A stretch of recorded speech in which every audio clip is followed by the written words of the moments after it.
Nous ne nous tairons pas. Comme beaucoup d'entre vous savez, il y a eu la cérémonie d'ouverture des JO et beaucoup de chrétiens et de personnes dans le monde entier ont été offusqués par des scènes complètement abjectes. La raison pour laquelle je reviens dessus, c'est que alors qu'il se passe des jeux formidables à Paris, nous pensons que l'idée est de noyer le poisson pour que nous n'en parlions plus et que finalement ça finisse par être oublié. Mais nous chrétiens avons bien compris ce qui se passait lors de cette cérémonie des JO. Nous chrétiens dénonçons deux événements extrêmement graves qui se sont passés lors de cette cérémonie. Celle d'actes christianophobes et celle de l'hypersexualisation. Sous couvert de l'art, on a voulu nous dire que finalement cette scène où on se moque de Jésus, de ses disciples, du tableau de Léonard de Vinci, n'était qu'une pièce théâtrale avec de l'humour et que du coup c'est artistique comme si l'art pouvait permettre tout. Sauf que nous chrétiens, nous connaissons l'art. Nous avons un patrimoine extraordinaire sur l'art et nous savons très bien que l'art, depuis la nuit des temps, a été le véhicule pour faire passer toute forme d'idée. Que ce soit à travers des peintures, des sculptures, des chansons, l'art a toujours été le véhicule qui permettait de faire passer des idées. Étant loin d'être naïfs, nous avons bien vu votre cheval de Troie arriver en puissance. Vous avez utilisé votre art théâtral pour pouvoir moquer le christianisme et puis faire avancer votre idéologie hypersexualisée. Puis, quand la sauce a commencé à monter et que vous vous êtes rendu compte qu'au final, les chrétiens n'étaient pas si naïfs que ce que vous pensiez, vous avez commencé à nous mentir. Comme si la rédaction de la cérémonie d'ouverture des JO en France n'avait pas un titre pour chaque scène de ce moment. Il y a eu le moment de Céline Dion, il y a eu le moment avec l'hymne national et bien sûr là d'un seul coup vous avez complètement oublié le titre qui aurait été donné à cette scène alors que nous avons les preuves que vous l'avez appelé le moment de la scène. Puis vous faites des pseudo-excuses, des excuses pour essayer un petit peu juste d'endormir tout le monde. Mais nous voyons depuis le début que vous nous prenez pour des clowns. À la fois, vous vous moquez de notre religion.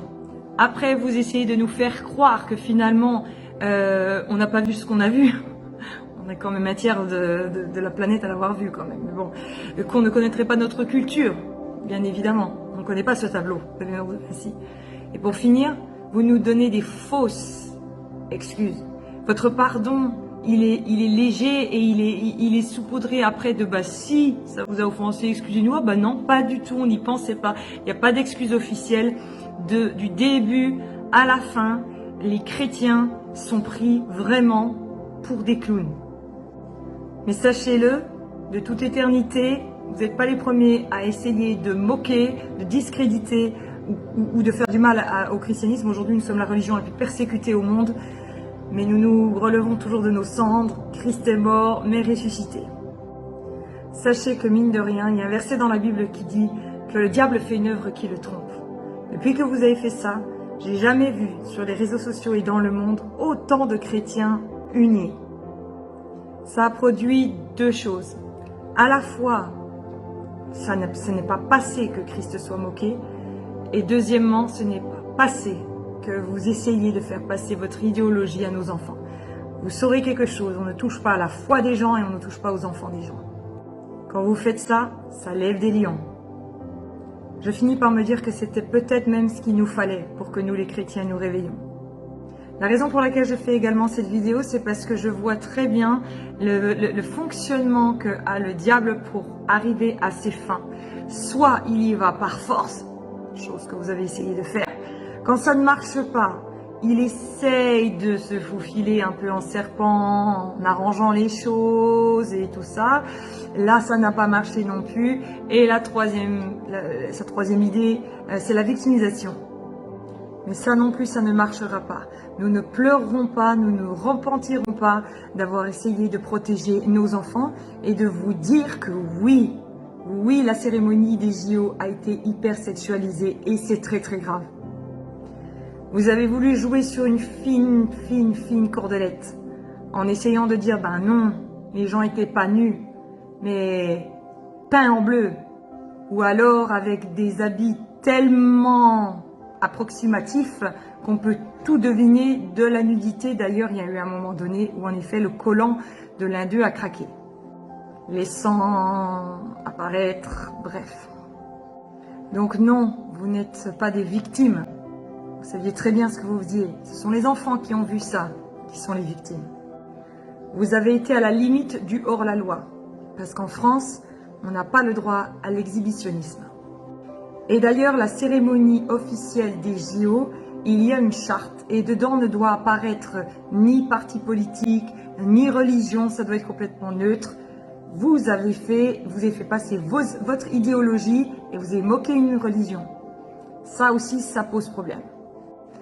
Vous avez fait intervenir une scène avec un trouble. Selon vous, c'est une liberté que les gens peuvent avoir, d'avoir ce genre de sexualité. Tout le monde fait ce qu'il veut. Par contre, cette idée du trouble, avec l'idée que de toute façon, sexuellement, on peut être 12, 40, peu importe. Ça, quelque part, ça vous regarde. Mais vous n'aviez pas à en faire la promotion à une heure de grande écoute. Pourquoi ? Je vous invite à revoir la définition de ce qu'est la liberté. Nous voyons une scène de 2 hommes avec une femme. Vous avez clairement fait la promotion soit de la polygamie, soit de la culture du viol. Pour moi, plusieurs hommes dans une relation sexuelle avec une femme, ça me pose question. Ça porte un autre nom. Vous allez me parler de consentement, certainement. Vous allez me dire, mais un trouble, il y a le consentement. Mais de quel consentement parlez-vous? Quand quelqu'un a eu son cerveau de lavé par une idéologie ou un endoctrinement, il n'est plus du tout en capacité de penser clairement pour lui-même. Vous êtes en train de dire à nos filles que ce n'est pas dangereux si plusieurs hommes les prennent. C'est malade, complètement malade. Donc nous, chrétiens, ne nous tairons pas. Sachez que même si vous n'aviez pas touché à la scène du Christ, nous nous serions levés pour votre hypersexualisation. Nous les chrétiens ne sommes pas des naïfs. Nous avons construit des universités, nous avons créé les écoles, nous avons créé la Croix-Rouge, nous avons créé les hôpitaux. Nous sommes ceux qui avons le plus d'orphelinats dans le monde. Vous étiez dans votre petit microcosme et vous vous êtes dit, on va pouvoir se lever, vous pensiez faire quelque chose de brave pour vous lever contre une religion qui en fait vous fait aucun mal en France. Et au final, vous avez eu le courage des lâches. Vous saviez très bien à quelle religion vous vous attaquiez. Celle qui est dans l'interdiction de vous faire du mal. C'était trop facile. C'était trop petit. Et maintenant, vous essayez de nous faire oublier ou alors de vous faire passer pour victimes. Mais n'oubliez pas, les chrétiens sont loin d'être des idiots. Mais sachez qu'au final, je loue Dieu. Je loue Dieu parce que je me rends compte que ça a réveillé les chrétiens, ça a uni les chrétiens et ça a dénoncé l'agenda du diable. Vous pensez certainement que si vous faites profil bas pendant quelques temps, et c'est certainement la consigne que vous avez reçue, vous allez pouvoir un peu reculer, mais en fait pour mieux sauter. Mais nous, chrétiens, nous ne nous tairons pas. Et les chrétiens, n'oubliez pas, nous sommes dans un temps de réveil. Certainement le plus grand réveil que ce monde n'aura jamais connu. Il est en route. Et c'est ça notre objectif. Nous allons nous lever contre toute bêtise, contre toute perversion. Nous allons amener l'amour de Dieu. Nous allons briller dans les ténèbres. Et tout ce que le diable fera, ce sera changé en bien pour nous. Ciao tout le monde.